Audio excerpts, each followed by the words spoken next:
In rural Tennessee, David Landreth and his two neighbors had a mission to find something historic.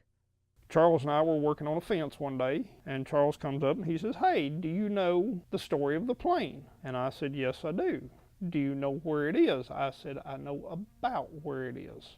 They were looking for a plane that was nearly 40 years old. When I was probably 7 or 8 years old, my great grandfather would tell me stories about the maneuvers coming through Middle Tennessee. And then it came to this story of the airplane.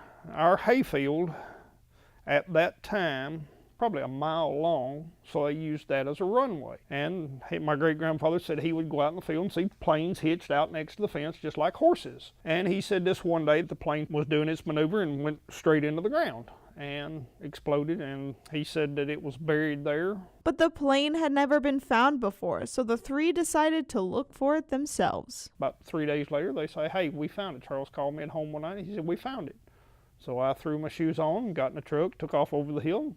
Sure enough, they were finding fragments of small pieces, and we've got the propeller. Oh, I was amazed that parts of it could be identified, because I was under the impression it exploded, it buried, nothing left. David claims that if his great-grandfather were still alive, the straightforward man would have something very specific to say about their findings. Knowing him, it would be, "I told you it was there." And he's sitting up there watching right now saying, "I told you so." It's made me pretty happy that, that the story is actually true, which I knew myself it was true, but you tell somebody, say, "Hey, there's an airplane buried in my field," you think somebody's going to believe me? No.